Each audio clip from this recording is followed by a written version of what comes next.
Gotta keep it going, gotta keep it going, gotta keep it going, gotta keep it going, gotta keep it going, gotta keep it going, gotta keep it going, gotta keep it going, gotta keep it going, gotta. This is for my people hustling on the corner, out of breath, running, chasing that.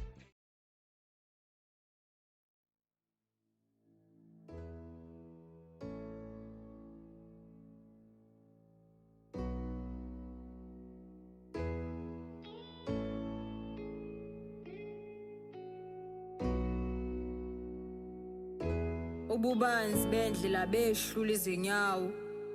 unkenketha ameva asengene aze aba isichandi usiyolibangula ngalinye nangalinye kuze kube sekupheleni kwesikhathi noma sewungafika sekushwa egcineni kohambo ungazisoli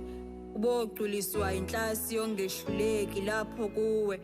ungenalo nethimba ongalibonga uzwele ubuhlungu wedwa wakhala waze wazithulisa nakuba uvukile namuhla imikhuleko yakho yaphakathi nobusuku ulwa uzihudula uyoziphonsa ngedolo phansi ubuswa ukwezela ukhuleka nemidlinzo yobuthongo ukhathele ukhathazekile ngokuhamba kweminyaka impilo ikubonda kepha uvuthelwa ngandawonye zibonge bonga ukusingatheka kwakho ngesimo sokuqheliswa ngenkathi abanye besondezwa Sanibona Ningizimu Afrika niyalazi udaba niyazi vele igama lami nguZamani sibonga ngoMzobe ngiyisholo nje iyinkondlo namhlanje ke sihleli nenkosazane enhle ngendlela esimanga egila izimanga mina ngiyamazi have talented ngendlela esimanga uthembelihle sawubona uthembelihle shezi sawubona Zamani kunzima ukukuthola yabo kunzima ukukuthola umuntu obusy inkondlo ngapha uya-acta ngapha unekhishi ngapha but kukhona konke lokhu kuyamangaza ukubona umuntu wesifazane esebenza ngendlela esimanga ubani uthembelihle shezi kahle ubani uthembelihle shezi uthembelihle shezi intombazane nje ekhule eMbumbulu okay lapha ya kwamagama ngehleza kwamgugu kodwa ke abazali bami bahlala ngapha ngasePholasi uma udlula nje ifolo okay yes so ngikhule endaweni esemakhaya okay so ngikhule kuyimini intombazane umndenini wami nje kumama nobaba mina oqala intombazane mina ngedwa futhi intombazane so kwabe ukuthi nje imisebenzi ngayazi and then ngahamba ngaya evarsity ngayofunda angafundela i-drama and publishing studies. I've been umuntu who's been passionate about the arts from ebuncaneni bami. Okay. What else? Kuningi engakusho ngami and angeke ngazi umisha neminyaka yami kodwa nje umuntu who's passionate about the poetry, who's passionate about acting, who's passionate about ukupheka, creating food. Yeah, kuningi nje ngami. Kuyamangaza kakhulu ukuthi angikaze ngakubona ngiyaqala ukubona kwenzeka from it's like uphasa ibhola lapho uphinde uliphase lapho uphinde uliphase lapho ukuze linithi so lento ngiyakubona ukuthi uyayihasla so into engifuna ukuyazi ukufunda kwakho ufunde phike izikole waze waphothula like Shiva City ungakayi varsity like ufunde eMbumbulu konke ngifunde eMbumbulu emakhaya sisasuka because ngibuza kube sihlala khona manje namazali wami ePholasi ngasefolweni siqale sahlala eMbumbulu la kwakhona nje umndeni wonke oanti omkhulu ogogo ngangifunda kwaQumbu primary yami kuthiwe kwaQumbu ngaphuma khona ngayofunda eSophuphewa lapho ngase ngihlala khona nomama then umama nobaba bese bakhake la bakhona manje ePholasi ngasefolweni ngase nga-attenda ke eSompukwane ngifuna ukwe-80 kuphela khona ngifuna ukwe-80 kuphela and then ngase ngawelela ngaya okumhlophe high school which is eMlazi kwaZ ngizoqala khona grade 9 till grade 12 ilokhuzana ngiphinde futhi ngafunda naseKipuraz ehlekwethi ngifunde ekoleni because behlazeke ukuthi siyamuva until abazali bami baze decide ukuthi bathola indawo ukuthi bayakha bayawuthula la khona ke ngawenza ukufunda ekoleni eziqondile ke yeah so now uthembelihle shezi ufike ube poet ne and then now uyashifta ke manje uyaqeda esikoleni now usungena kwi-acting fika kanjani kwi-acting Acting, I did it even as schooling. Okay. The time when I discovered ukuthi ngumuntu we-arts, okay it wasn't hard for me ukuthi ngichoose ilokhuzana i-course ngithi you know ukuthi mase grade 10 Yeah. uyakhetha lapho ukuthi ufuna ukuthi ungene kusiphi ifundo wena. Yeah. So it wasn't hard for me to choose ukuthi I want to do dramatic arts. Yeah. Although I also had interest of physics, Yeah. kanjalo life science, but then my love for arts was bigger than anything. okay And ngakubiza abazali ukuze sizwe ingane ikwazi ukukhetha Okay. ukuthi izenze kanjani. But mina, my parents were like, asine kuya la kulo meeting yokusize ukusize because we already know ukuthi we are an arts person. Yeah. So we want to choose art. So yaqala lapho ukuthi at grade 10 I did dramatic arts. Yeah. And then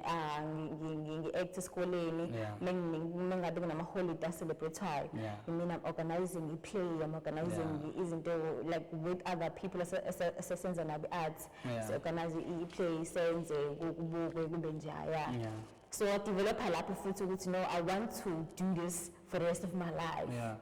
And then grade 12 I applied for drama was like my first choice yabo.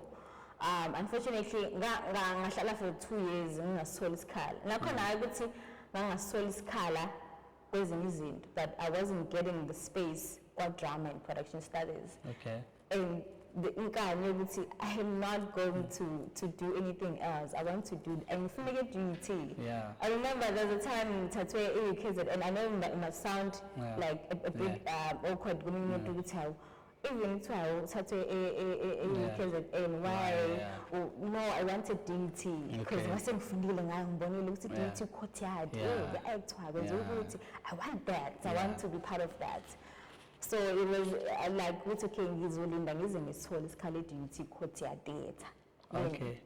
Eventually 2017 I got the space. wow Yeah. okay 2017 Yes. and then wafunda waqeda nini 2019. 2019 Yeah. so kujeni yakho ngiyathola la kusho ukuthi umuntu we-art ne umuntu we-art so usuqedile abanye abantwana bayoqeda isikole omunye mhlawumbe uyaqeda uthi ushawa i-depression omunye awuthola umsebenzi omunye uyahlala uthi nje ngagraduate because wagraduate ne Yeah, yeah. so awuphumanga nje emuntu No, ngagraduate. so ekhaya bajabula ne so now ngiyathola ukuthi uyi-poet ne and then ekhaya bakuvumela usho ukuthi wahamba ama-session nama-show waba yi-poet and then wasuyevasithi wasuthola lento oyifunayo kade wayilwela yabo yeah. and then wabuya nejazi khaya bakikize babanjani ekhaya ujabule Unfortunately angikhonanga ukuthola lelo thuba lokuthi kube ngale ndlela nami ngiphupha ngayo ukuthi What kikizwe. happened? I wanna know the story. COVID. Shit. COVID So COVID happened. affects kangakanani? Still namanje inhliziyo yami ayikapholi yabo ayikapholi ngazi abanye abantu abapholi ngama boyfriends ukuthi abahethe mina ngipholile ngalokho ukuthi I couldn't go to lapha phambi kuyifundiswa inkulu ngibekwe lapha ngishuthe abazali bami umuzi umama lapha ekikiza ngibona ubaba lapha egiya ngibona ubhuti bami yabo angimanga nayo leyo moment ayenzekanga because of affecta la nto lana inoyokuthi kwathi mengabe kuthiwa sizograduate sivele lapha sivele amagama ethu YouTube laphayana sivele nasephepheni kwathini I didn't care about all of that. Really I remember my mom nase radio saphuma kabinto kanjalo. I remember my mom even posted a little paper because there's a list of which now about drama and production studies about art and design nakamagama abo baprove nabo ukuthi ngipasile ngiqedile yonke lo nto but for me it's like ngama trick ngavele ephepheni ngiyaphinda futhi naseva no man it's not on but ayingekho indlela engangenza ngayo but I was heartbroken that I'm the first person emndenini wami to ever graduate yabo ngindodakazi yokuqala in fact nginganabo kuqala yabo and I wanted this experience for them more than me. I understand. I mean, ngiyazi ukuthi ngisazograduate many times, but then okokuqala it's important kakhulukazi for them ukubona ukuthi I'm capable and banentwana ofundile wagogoda waqeda and lento abahleze bebona ku TV kikizwa giwa beswenkile nami ngibanikeza that so I was so heartbroken ukuthi angikhona banikeza lonto and bona kongazuthi bazama ukududuza nami ukuthi hayibo si right I understand isimo but I didn't want to understand on behalf of them ukuthi no you guys deserve ukuthi nikubone lokho yabo nikubone iminyaka yami kade ngisevasithi ukuthi nakho ke sisenakujabela seniqedile ke manje yabo so akwenzeka ngaleyo ndlela kodwa I didn't even do it for a shoot because we were offered ukuthi we can do it for a shoot iphathe imalukhuzana the things lezo then ijazi shoot then yabo thola frame they didn't even want that ngifuna ngalutho nje ngangifuna mina ukuthi ngilapha ngiyogibela lapha yana ngifaka ijazi fast forward I'm willing ukuthi ngihamba isikhathi ngifunde phinde futhi ngibanikeze lo moment loyo akhulukazi now that I'm into because I'm business elokudla I'm into business I'm into catering I'm into such things either I study for that or and then babone kwenzeka lokho ngisayimisele ngokufunda but all in all ilokho kwenza ukuthi bangabi nalo moment so you feel like abazali bakho iCovid ya affecta le light you wanted to bring with family like to become a first person all the teachers ekhaya so do you think iCovid ya affecta emotionally ngalelo hlobo lesinanga mawubona abantu begqoka ijazi nje kuthini kuwena today sekwabuyela man ubuhlungu it's just that phela yabo noma bebuhlungu asengaze ngahila but I haven't held in like okwangempela ngoba ngisafuna ukuthi ngisikhokhe lokulimala lokho ngisafuna ukuthi ngikhole ngokuthi ngikwazi ukuphinde kwenzeke kodwa kwaba isky esikhulu kakhulu kumina but ke kuzoba right so abazali bakho basekhona bobothi yes basekhona so let's pray to God abagcine until ngempela you need to get this because I think esikhathini esinaso le light ngiyacabanga ukuthi uyabakweleta and you need it you understand you need it uma ukuthi kanjani impela isikhathi siyahamba we need to buy ijazi sikuthengelele yalokhunjana sizama imoto and we decide ukwenza iholiday lakho nabazali bakho because isikhathi esinaso we don't know nesikhathi esingakanani understand yabo so exactly I feel like isikho sami we have to do something about it. That's the thing even the depression because I feel like light as much as mina ngingasho ukuthi okay I'm going to hustle and then light ngize ngiyibone but kubona iyafifiela because they didn't see this moment till this day my mom yabuza ukuthi certificate so now awusoli yini kanjani because angithi kube ngahamba ngagraduate nabo babona ukuthi ngagraduate and stuff bazobe understand ukuthi vele phela ngiyakoleta esikoleni ngifunda uNSFAS and khona the times uNSFAS ungakhona ngikhokhela khona and all that so isitifiketi sami ngoba ngisakweleta ngasitholi but then I'm sure kube ngaba nayo la moment leyana kangekuze kube nzima ukubona ukuthi isitifiketi sikhona noma sikho because they could see my picture lapha and bayabezwa lapha kuzigama lami kanje ya but they know I graduated bayazi ukuthi ngaqeda with all the proven things ezenzakela at that time and ngincwadi nayo confirm yonke into and all that but kumele silonda sokuthi asike isilombe isithombe silenga lapha edongeni asinathi asinathi isithombe sethu nawe ugqokile ijazi but at the same time mina ngifuni kube ukuthi siyoshutha nje studio shootela ukuthi ngagraduate ngifuna kube moment ukuthi siya graduate sihamba siyoshutha wonke kube moment ukuthi they could see you can't bring that moment ngisho ngayirobha but you can't understand so now usubhedeleke evasithi usugraduateile and then depression wayisurvive kanjani because there are people la bangawutholi umsebenzi outside abawuthola umsebenzi bahlele emakhaya akwenze kufa khona yabo and then ngoba kungenzeki lutho empilweni zabo namanje abazi bazothathani bahlanganise nani so can you tell them usurvive kanjani depression wena? I haven't survived depression. I haven't survived depression. I guess wonke umuntu who have experienced depression, they could say this now, because it get better. It only get better, and nakhona ku seasonal. Do you feel the season? Oh man, I'm getting better. Hey, yes, I feel light. I feel okay. I feel like gungqonyana. Then another season ikshintshile ayibona usala emgodini omnyama you're still sinking. So I can never say I've healed from depression and anxiety. I can only say it's only get better. So sometimes you feel but you fight it every day. Okay. So engifuna ukwazi ukuthi do you feel like depression yabantu besilisa nabesifazane like to survive depression, do you feel like strong bethu nobeni kunomehluko? Because there's something enginayo ukuthi when uhlangana nomuntu wesifazane depressed, you understand? It's possible ukuthi naye ngathatha amagabada wajikjele kuwena when ungaboni ngasolinye sengisho nje ngokwama relationship nangabi. So let depression for abantu besilisa, do you think ikubona ingcono kuna manicabanga nina as abantu besifazane like ngiyibona ukuthi mawukuthi sinenkulumo mpikiswano phakathi kwethu nani, you guys will feel like thina we are robots, you understand? So I'm asking you nje ukuthi do you think ukucabanga kwakho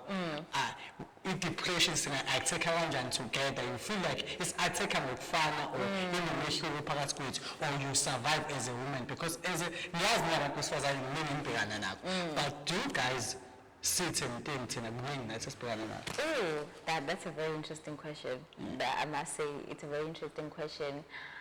Yeah, bruh. So experience endlela engafani. To deeply answer this question, mina ngikhule nabantu besilisa surrounded by men. Ngizalwa nensizwe zo-4 yabo. So also I'm close to my dad yabo. So I know how I know ukuthi kunjani ubona umuntu wesilisa depressed. Abantu besilisa abakhulumi, abantu besilisa bathanda ukuba strong, abantu besilisa bathanda ukuthi kube sengazuthi they not heated as bad as it, because bathanda ukuhlazi befuna kube ngazuthi ba right, because ekugcineni if you act weak, if you act out indlela ezizwa ngayo ngazuthi weak. I've seen my dad depressed and my mom engakuboni lokho. I've seen my brothers going through izinto abazali bami engakuboni lokho yabo. Of which means depression idinga umuntu abesilisa bona idinga ukuthi bakwazi ukukhuluma. Why ngisho kanjalo? Because mina I've experienced ukuthi athi ubabami athi like bekhona i-conversation angakwazi ukuyihandlisha kahle with my mom, but when I talk to him, the same thing akade bexabanela with my mom ekade yenza ukuthi ubaba abe ngazuthi he's one. But when I talk to him angabi leyo nto lakade yona with my mom. Lento le ithi indlela atheka ngayo umama i-situation, it's different than how it's supposed to be attacked actually. Not attacked indlela amele ngabe uyi-addressa ngayo. Abantu besilisa they like ukuthi izinto ngathi unga-addressa softly. Noma ngabe kuthiwa ba-wrong kangakanani, noma ngabe kuthiwa basephutheleni kangakanani, but into uma ngabe uyi-addressa kubona softly bazokuzwa, then ukuthi ufike usugqagqamuka nje suthi angiphiki ukuthi khona abantu besilisa futhi abakwazi ukwenza umuntu wesifazane ube provoked ngale ndlela ukuthi uhlaze uqaqamuka. Angiphiki ukuthi khona abantu besilisa izinto abazenzayo ezikwenza ukuthi uzobe with that anger ukuthi every time ekhuluma nawe ngazi ukuthi ungavele ngoba awukho right. Kodwa at the same time ngiyayazi depression umuntu wesilisa ukuthi inzima kakhulu yona ngoba akakwazi ukusho. ukuthi ngiyabuhlungu njengamanje ngiyazwela ukuthi le khaya kuthi nokuthi ngiyazwela ukuthi wena mama ngidinga ukuprovide ngani kodwa ngikwazi ukwenza lokho ngikwazi ukubona usumuhle nje usugqoke kahle angazi nokuthi lezo zinto uyithatheni yabo ngiyazwela ukuthi udinga idatha kodwa ngabe namandla okuthenga idatha ngiyazwela kumina ukuthi like it's your birthday and I can't even provide you with any gift ngiyangihlupha lokho kubuhlungu that is a depression engashaya umuntu wesilisa aze angazi nokulala because ubone umama lapha enama gift yabo so abakwazi uexpressa lento leyo because igcina izothiwa ayibona ubitha ayinesikhwele and all that though vele sikhona isikhwele esidlula ukwenza kodwa to answer your question nje ngiyazi ukuthi abantu besikisa kunzima kangakanani then with the depression So awungitshele kabanzi ngempela awanenu ngempela uyenza kanjani lesimanga well joy time okay, this was the poster for Ida Jota take a part with school tours but joy time iqale kanjani Ida Jota like I started indaba business yokupheka through the season of depression okay because I graduated ngo-2020 phela because ngiqede ngo-2019 ngase ngagraduate ke ngo-2020 okay so lapho ama-artist abevalelekile because I graduated angithi ka-art mina so ayikho into besingayenza kuningi ebekuwuthanqa kakhulu kuthina and we couldn't do anything else beside ukuthi just try to survive yabo so kwafika lento ukuthi ngisekhaya manje and anginangisho uthembando ukuthenga airtime ngene kuma-emails ngi-check-e ukuthi okay akuhamba kanjani or ukuthi mekuthiwa mhlambe enze i-audition mhlambe lesi i-agent yami ifuna i-audition bangikwazi nokuthi ngisende leyo audition tape like akwenze kulutho because you don't have anything nje ongayenza noma engakusebenzela for that moment but then you can't fold your arms and say nangigraduate and umsebenzi ozoyifikela because akuya ngisho auditions kuvaleke yonke into zozani so afika lento yokuthi okay yini engayenza njengamanje ukuzenzela ukuthi ngibe ne-income ukuthi futhi ngikwazi ukuba khona into engiyenzayo in the meantime engiyithandayo kodwa because into ebaluleke kakhulu kumina ukuthi wenze into oyithandayo because once wenza into ongayithandi uyididisa wena futhi lento ngezinye indawo so ayithoza ukuthi yini engiyithandayo ngaphandle nje kwe-art yini engiyithandayo that I could make people pay for me to do it again yabo ukuthi okay ngiyazi ukuthi ngiyakuthanda ukupheka ngiyakuthanda ngivusa ngisho ebusuku ukuthi angipheke ngiyathanda nje ukuthi ekhaya ngihlaze ngakreathele ama-meals and stuff but now ngidinga imali so kaqala nje lento ngokuthi ngangakazi ukuthi ngenze ibhizinisi yabo ngakuthi nje okay ngiyadayisa ngathenga popcorn I remember lo mali futhi ngakade ngi-50 rand I don't remember sangaphe ekhaya ubaye kodwa it was 50 rand enganginawo ngathenga popcorn ngawukala indini ngase ngadayisa wona ngamashumi ekhaya upopcorn abakwazi ukungizalela ukuthi ngikwazi ukuthola amanqina like the chicken feet then ngadayisa wona futhi wona ama-chicken feet akwazi ukungezinzalo ukuthi ngithenge uflower-ke manje ngenza amagwinya amagwinya ami ngasekhaya kwangawona la magwinya lawa nje ukuthi phela kudayisa ukugwinya amagwinya epholoni mina wami ngangwenza kube amagwinya ane-chicken mayo amagwinya ane-mint amagwinya nje enezinto ey'hlukile but then as much as phela sendaweni ngathi laphayana ifamu lokishi yabo so kangelula ukuthi izinto engiyidayisayo kube into eyidayisayo kalula isheshe end up into ebona ukuthi kumele ngabe 20 rand 15 rand le kugcina isiyi-8 rand yabo kwabe into enjalo nje ukuthi hayibo nakhona futhi it was so depressing for my parents ukuthi hayibo lo muntu kade graduate uyasuke uzodayisa nje amagwinya la ekhaya kusekudule nje ukuthi hayibo kwalihle kudayisa amagwinya kanjani umuntu kade graduate and bazothina abantu like they were ashamed on my behalf sort of whereas mina ngingaboni ukuthi hayibo labantu banamahloni futhi in fact my mom because ubaba vele umuntu onenkinga nokudayisa but my mom the thing ukuthi hayibo usengavele udayise nje bazothina abantu kade uyeva sise manje sodayisa amagwinya yabo for me it was just I need income I need imali yabo and then for nyaka wonke ngilo ngenza lokho ngizama nje ukuhlanganisa izinto until kuze ukuthi okay isihlangane imali manje ngiyorent eThekwini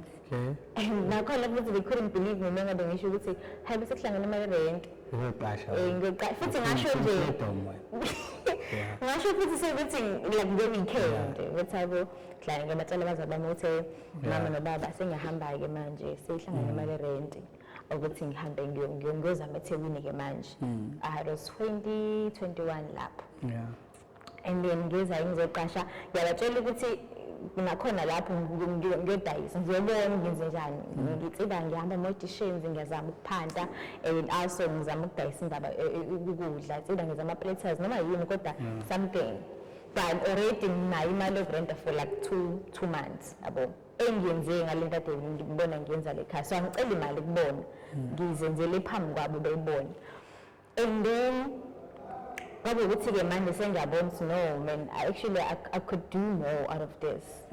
I started attending indaba zama-business sessions eThekwini ama-business seminars because phela vele i-COVID isakhona kodwa it wasn't as strong ke ngo-2021 yabo so kusekhona ukuqaqeleka kanjalo but ila ngiqale khona ukuthi manje ngine-vision yokuthi I want to get a spot or I want to get like indawo zokubeka itende nakhona nginayo yonke leyo material I'm thinking ukuthi ngizozama ngizohlangana and I don't remember ukuthi wagcina kwenza kanjani indaba ukuthi ngithole i-spot but angisitholanga because vele nganga-afford indawo and then I met people who had like a vision or not a vision I had the vision yenza ikhishi bona they had immaterial and the place yokwenzela ikhishi and all that it was an internet cafe I think yakhumbula the time ngine-kishi before yes because this is not like the first time yes it's not the first time so I got people ababenendawo bene-equipment then they're looking for someone who's gonna bring this into life because equipment yarasta abazi bazoyenzana yabo so ngaba-approach-a ke sakhuluma nabo kwabo ukuthi okay nayi izinto esivumelana ngazo you're gonna bring this into life yabo and then that's how I got the opportunity ukuthi ngikwazi ukuthi lento le ngikade ngiyiphupha ukuthi ngifuna ukuba nekhishi manje ngifuna nebhizinisi lokupheka then I went for it and ngokwabo it was just giving intombazanyana nje ithuba lokuthi ibe nekhishi nje noma idayisa ukudla just like onke amakhishi akhona ngase-Brea Saints it wasn't much of a big deal but to me it was like a huge deal ukuthi wow now I'm getting a chance yokwenza lento le ngendlela engiyifisa ngayo ukuthi ngibe nebhizinisi ngibe nekhishi ngibe nendawo and then I took it to my socials again and you remember ukuthi ngavele ngaposta I asked for support to people remember I have environment yaka poetry I have environment yaka drama everything so like do you understand I have like it's I wouldn't say my people but abantu sazana nabo laba poetry acting like so mangabe ngithi there's something like this I know ukuthi abantu basupportana and they did you guys you carried me like abantu Facebook in my Instagram and my WhatsApp like they took this like higher it's okay like manje it's blowing up people are coming they're taking pictures they're posting and others babona feel kube nje ngoba baphithizelayo manje laphayana and I just didn't get it it was that thing yokuthi how ntombazana manje iyasenza kanjena we didn't expect this and we had i-percent engivumelane ngalo phela la yabo and it wasn't much of imali eningi abesivumelane ngayo ngoba they didn't think ukuthi I could even make that money yabo so mangabe sebebona ukuthi hayibo hayi ngazuthi le mali ayiyona futhi incane kakhulu and babona ukuthi okay how about sishintshe ke manje because they are annoyed with yonke into eyenzeka lapha the hype eyenzeka people befika bescreama befuna ukuthatha iy'thombe like maningi amakhishi la kule ndawo then what is this yini lenzakala with this girl esinikeza ithuba la yabo so umonake yabo kabe ukuthi-ke manje they making things hard for me they want more money like bangicishela iwoma ukuthi abantu bafike ukudla kubanda qa ngesesikhathi bavule late ngakwazi ukusebenza abantu ngapha ba-order abanye bafikile bafuna ukudla by 10 mina ngihlela ngakavuli mina ukuthi bangivulele because they had access to la ngiphekela khona I mean it just became a lot it just became ispace engangasakwazi ukuba rathi kusona yabo because ngiyakuthanda ukuphekela abantu ngiyakuthanda futhi like into engangiyenza lapha yangijabulisa people laba befike bezothenga everyday my regular customers ngakumnandi but abazi bona ukuthi I'm suffering here with this environment I'm suffering so kwakuningi okwenzeka lapha okunye ngengikwazi ukudalula konke and then I ended up ngiquit again. Okay. But it's just 2 months, I think 2 months or 3 months. And then I just like, no man, I cannot, already I'm not okay. I'm gonna heal with my depression and anxiety things. And then now I'm trying to do something for myself. And then these people are doing me like this. I was like, okay, I'm quitting. I quit, and it was very hard to quit because ngiyacabanga ukuthi isutha zinto ayisa la kuma socials and people abanye abakafiki basafuna ukufika bezothenga base bashuta next thing bafika lapha kuvaliwe next thing bafika lapha bungabukhona yabo so I had to be brave and then ngisho ukuthi guys ngiquitile manje la partnership akade nginayo ayisekho I'm going to start something of my own the pressure now yokuthi where is that something of your own nini remember I don't have any funds phela la kade ngikhona they help me they help me starting from scratch and then I did everything on my own nangisiqhubeka isikhathi now I'm walking out at this place with nothing it's just me but I want to continue with the dream angikwazi ukuleka because of indlela engiphatheke ngayo la I had to ukuthi ke manje na-ke ngizame ngenye indlela ukuthi ngiqalele mina-ke manje i-brand yami that's where that Joyta aqhamuka khona ukuthi that Joyta I want to feel the joy when I am doing this thing I want joy angifuna ukuphatheka kabi ngifuna joy and mengithi art i-art it's exactly what I don't want to run away from just because ngenza cooking la manje ngiyapheka ngenza ukuthi business lokupheka akusho ukuthi I'm away from the art when I cook the joy that I'm feeling is the art when I'm performing I feel that joy when I'm cooking I'm feeling that joy cooking is art and it gives me joy performing is art and it gives me joy so yonke le nto lena why ngihlukanisa why abantu bezothi just because it's thembelihle usiyapheka which means I perform which means I'm an artist I'm still an artist I cook I do art I create dishes I create izinto creating something out of nothing ucabanga idish ucabanga something ngokuthi ngifuna ukupheka ukuthi ukwenze ukuteste ngale ndlela abantu abangacabanga ngayo that is art for me cooking is just art so I don't want to separate anything I'm doing ihlukane ne-art or whatever I'm doing is art I'm never running away from art so that's why I said that Joyta it's actually the joy art but then I added at the end just to make it sound like Joyta by my lab of course because it's by myself like Beto it's art even mina wasikhuluma kanje I feel the joy yabo like inside myself like ngiyeza bethi like ngathi ngintwana yasemhlanga like elexile yabo ngenza ngamatheke yeah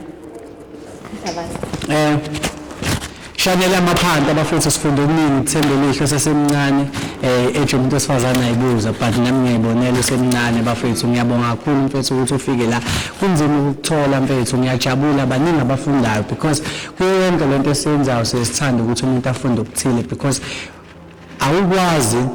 ipast yakho kuhlala kuthiwa usozoyibalekela ngoba iphathi impilo yakho so lento ichaza ukuthi into yakhe wena isangamakho umuntu ngoba nginawo lento ethi emhlabeni njengoba siphila ukhona umuntu oshawa inkinga ezifana nezami kodwa engazi ukuthi uzodlula kanjani kuzona so nginkolelo ukuthi kukhona umuntu ofuna ukuqala ibhizinisi namhlanje ovila pha uthi ngizoqala kanjani anginayo imali ngizoqala kanjani abantu besilisa abafuna ukungilala ngizolwa kanjani abantu besilisa nangoku kodwa uthembelihle njalo usezoya lapho ukuthi nawe uthembelihle ukwazile ukulwa zonke lezi zinto bese I'm proud of you poet actor namhlanje a graduate you understand ekufundele uku-actor lokhu ukuvela kumabonakude kodwa namhlanje unebhizinisi lokupheka you understand so incwadi engavaleki kulolu hlobo lomuntu wesifazane umuntu wesilisa angasoze akwazi ukuthi adlale ngalo ngoba wena awudlaleki you understand uhlala namacebo you understand abazali bakho banenhlanhla I'm happy ukuthi nabo bazobuka ekhaya basho ukuthi ingane yethu ibona kanje ngempilo and bazojabula ukubona ukuthi noma usefletini ustrong uyakwazi ukuyimela ngeinkulumo zakhaya uyikhuluma kubantu siyabonga kakhulu siyishanela amaphanta sicela ukubonga lapha kudubane media sicela ukubonga lapha ku-PS phila nkonzologist siyabonga abafuthu ukusishuthela ishanela amaphanta kuhle kakhulu siyabonga kakhulu nokudla ngayo yonke ingela siyabonga South Africa ngiyakhohlwa The Joyta on Facebook, the Joyta on Instagram. wow siyabonga thank you so much